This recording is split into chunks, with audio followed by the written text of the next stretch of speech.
शिव कथा कर रही है, भगवान शंकर का चरित्र कर रही है। मैंने तेरे ही भरोसे बाबा, तेरे ही भरोसे हवा बीच उड़ती जावांगी बाबा, डोर तो चढ़ी ना कटी जावांगी। भोले मैं तेरी कदम, शंभू मैं तेरी कदम, हवा बिच उड़ती जावांगी बाबा, डोर हथो छड़ी नाम कटी। शिव कथा कर रही है, भगवान शंकर का चरित्र कह रहा है। उस जातरणी में वो बच्चा कह रहा है, एक तरफ बिल्ली बैठी है, एक तरफ जातरणी बैठी है, एक तरफ तुम बैठी हो, तुम कह रही हो कि ये मेरा पुत्र है, तुम कहती हो कि मेरे सोने की सीढ़ी है, ये स्वर्ण सीढ़ी। वो जातरणी मुझे देख रहे, मां तुम मुझसे प्रीत मत रखो।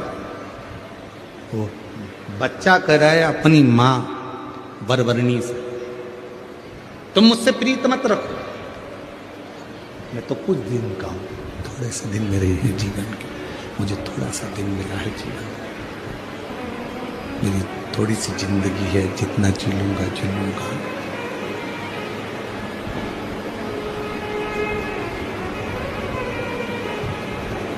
ये छोटा सा जीवन मुझे मिला, छोटा सा जीवन, तो मुझसे प्रीत ना रखो, मुझसे प्रीत मत रखो।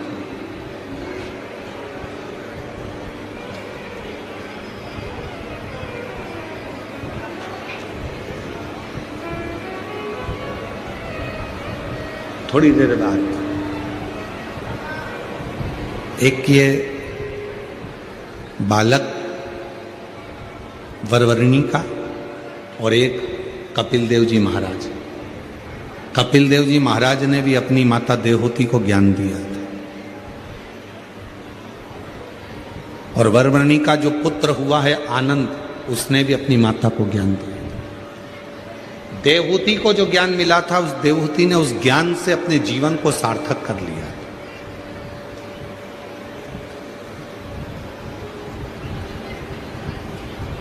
देवहूति ने उस ज्ञान से अपने जीवन को सार्थक कर लिया था कि मेरे बेटे ने मुझको ज्ञान दिया। श्रीमद् भागवत कथा में माता देवहूति का चरित्र आता है कि माता देवहूति को अपना पुत्र स्वयं कपिल देव जी महाराज उनको ज्ञान दे रहे थे, स्वयं पुत्र ज्ञान दे रहा। और शिव पुराण यह कहती है कि ज्ञान कहीं से भी प्राप्त हो, कैसे भी प्राप्त हो, कभी भी प्राप्त हो, उसको ग्रहण कर लेना चाहिए। पर ज्ञान आडंबर के अंधकार में नहीं होना चाहिए, पाखंड के अंधकार में ज्ञान नहीं होना चाहिए। आज दुनिया चमक देखकर जगह जगह चली जाती है और उसको मालूम नहीं है कि इस चमक से एक ना एक दिन उसके नेत्र खराब हो सकते हैं।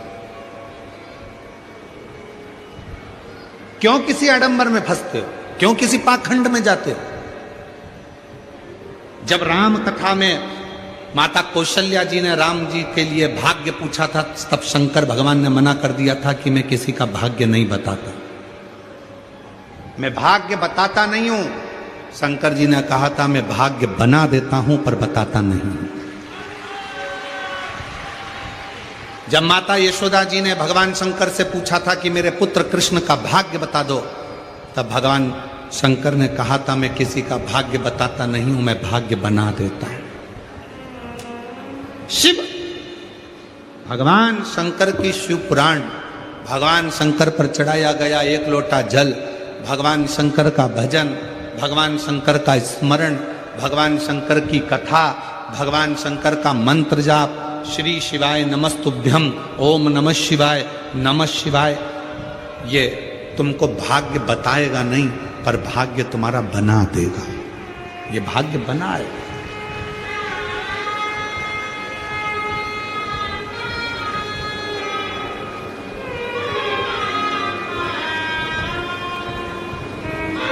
जो तुमसे कहे कि मेरे पास आकर बैठो मैं तुम्हारा भाग्य चमका दूंगा, बिल्कुल मत समझ लेना कि पक्का झूठ बोल रहा है।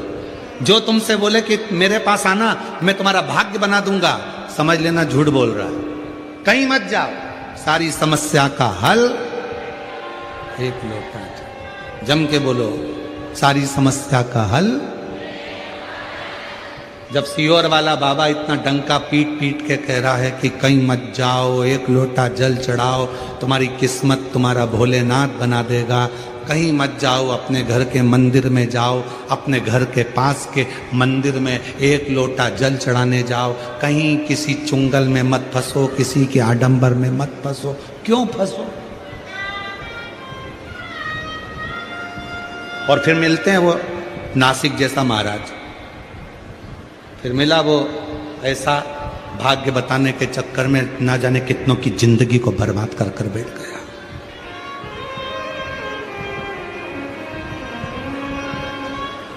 क्यों जाना?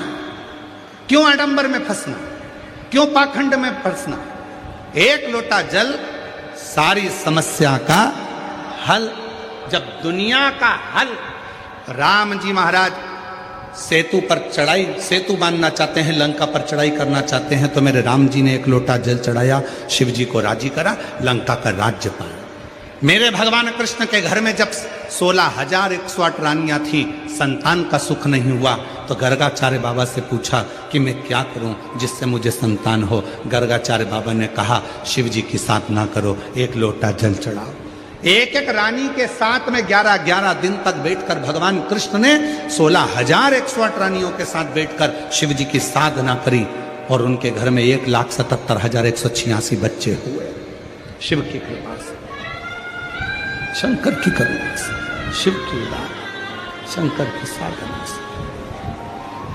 राम जी शिव जी की साधना करते, भगवान कृष्ण शिव की साधना करते। ऐसा कोई देव बता दो जो भगवान शंकर की साधना नहीं करता।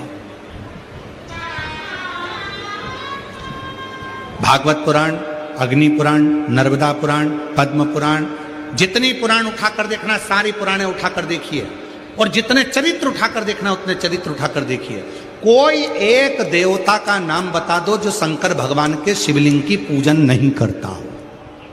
कोई एक देवता का नाम बताना जो शंकर भगवान के शिवलिंग की पूजन नहीं करता। सूर्यदेव शिव की पूजन करते हैं, चंद्रदेव शिव की पूजन करते हैं, राहु शिव की पूजन करते हैं, शनि शिव की पूजन करते हैं, केतु शिव की पूजन करते हैं, मंगल शिव की पूजन करते हैं, बुध शिव की पूजन करते हैं, पृथ्वी शिव की पूजन करती है, आकाश पृथ्वी की शिव की पूजन करता है, जल शिव की पूजन करता है।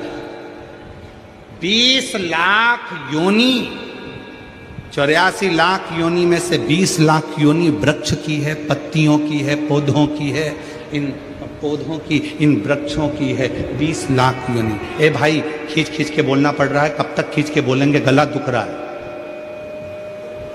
20 लाख योनि वृक्ष की है, 20 लाख योनि इन पौधों की है, और वो 20 लाख योनि पौधों की, वो पौधे भी शिव की साधना करते हैं, शिवलिंग की उपासना करते हैं, शिव साधना में डूबे हुए हैं। कौन? गणेश जी महाराज शंकर जी की साधना करते हैं, कार्तिकेय बाबा शिव की साधना करते हैं, माँ जगत जननी शिव की साधना करती है, दुर्गा भवानी शिव की साधना करती है, माँ रेणुका माता भी शंकर की साधना में डूबी रहती हैं। ऐसा कोई बताओ।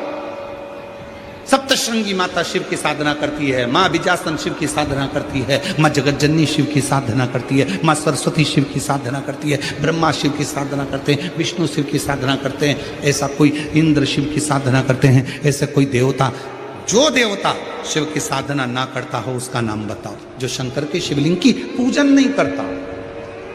हमारे 33 कोटि देवताओं ने हमको उपदेश दिया कि तुम कहीं मत भटको, केवल एक काम करो, अपने घर से एक लोटा जल लो और शंकर भगवान को समर्पित करना प्रारंभ करो। शिव सारी समस्या का हल तुम्हारे सामने कर देंगे। कहीं मत जा, कहीं।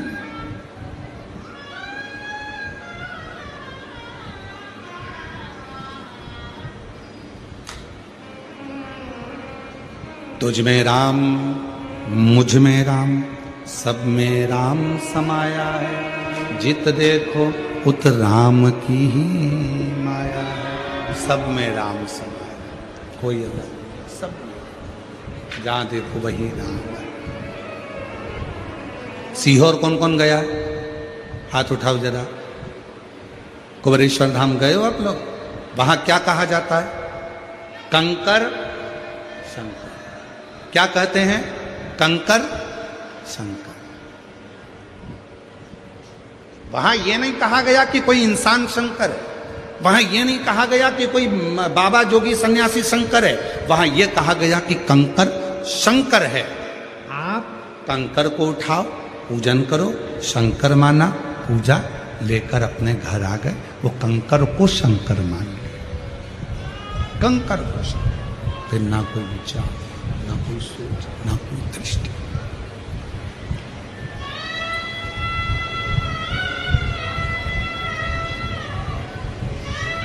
एक प्रसंग याद आता है।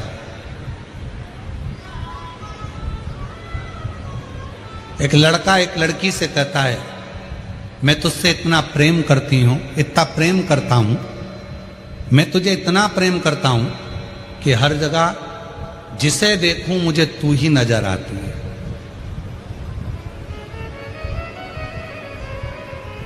मैं तुझसे इतना प्रेम करता हूं, इतना प्रेम करती हूं कि जहां देखूं मुझे हर एक में तू ही नजर आता है। अगर हर एक में तू ही नजर आता है तो फिर ये प्रेम कहां हुआ? प्रेम किसको कहते हैं? कि तेरे सिवा कोई और नजर ना आए तो समझ लो कि प्रेम हुआ है। अरे और लोग क्या कहते हैं? मैं इतना प्यार करती हूं, इतना प्रेम करती हूं, इतना प्रेम करती हूं कि हर एक में तू ही दिखता, हर एक में तू ही दिखता है। मतलब प्रेम है ही।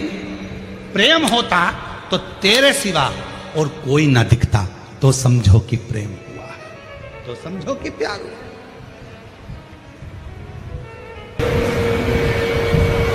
एक माँ देव होती है, दूसरी नंबर बरबरी, ये दो है। एक देवहूति को भी कपिल देव जी महाराज ने ज्ञान उपदेश दिया।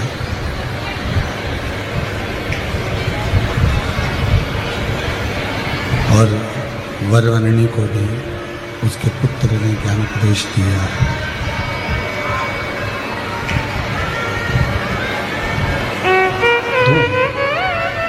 एक देवहूति, एक वरवर्णी, दोनों को उपदेश दिया, दोनों को उपदेश।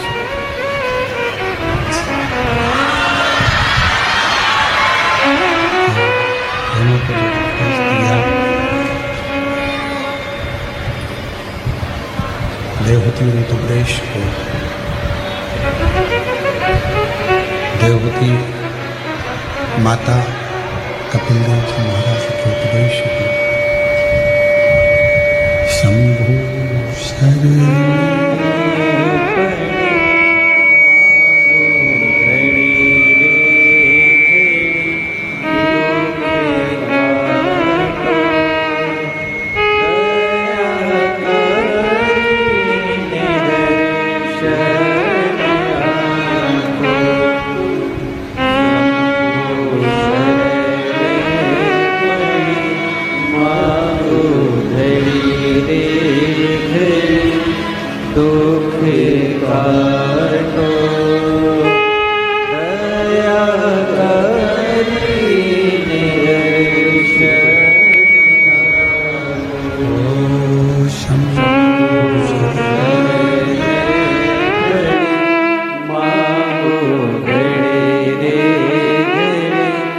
दुख काटो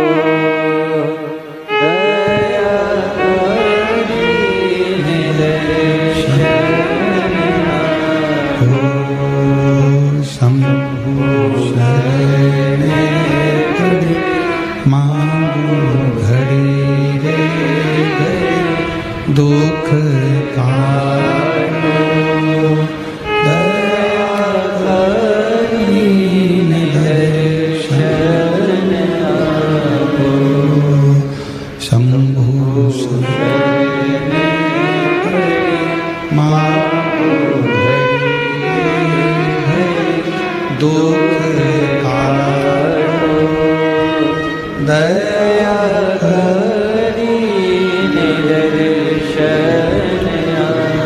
देवहूति जिन्होंने कपिल देव जी महाराज के मुख से ज्ञान उपदेश लिया, और कपिल देव जी महाराज के मुख से ज्ञान उपदेश लेकर देवहूति ने अपने जीवन में शिव की भक्ति को प्राप्त किया। और दूसरे नंबर पर है वरवर्णी। दूसरे नंबर पर वरवर्णी अपने पुत्र से सुनती है, और अपने पुत्र के मुख से जो संवाद श्रवण किया, उस संवाद के कारण वरवर्णी को क्रोध आ गया, और वरवर्णी को क्रोध आया। ऐसा क्रोध वरवर्णी के जीवन में आया कि वरवर्णी ने अपने ही पुत्र को प्रसूति कक्ष में छोड़ दिया। जिस कक्ष में बच्चे को जन्म दिया था,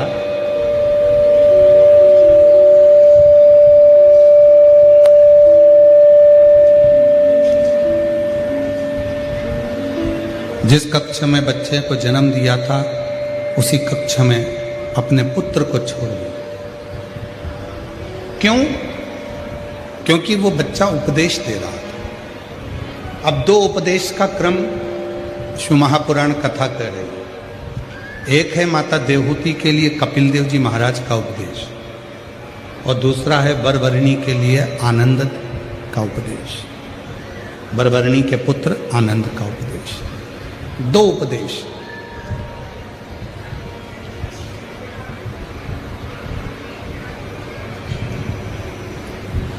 देवहूति माता उपदेश सुनती हैं तो भक्ति में डूब जाती है, और वरवर्णी उपदेश सुनती है अपने पुत्र का तो क्रोध से भर जाती है, और क्रोध से भरकर वो अपने पुत्र को प्रसूति कक्ष में ही छोड़ देती, प्रसूति कक्ष में छोड़ देती, उसको छोड़कर वापस चली जाती है। बस ये कक्ष नहीं, वापस चली जाती।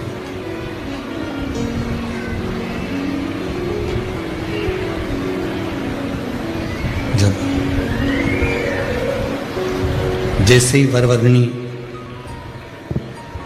बेटे को प्रसूति कक्ष में छोड़कर गई, जैसे ही वरवर्णी प्रसूति कक्ष में अपने पुत्र को छोड़कर गई, वैसे की वैसे ही जात हरणी आ गई,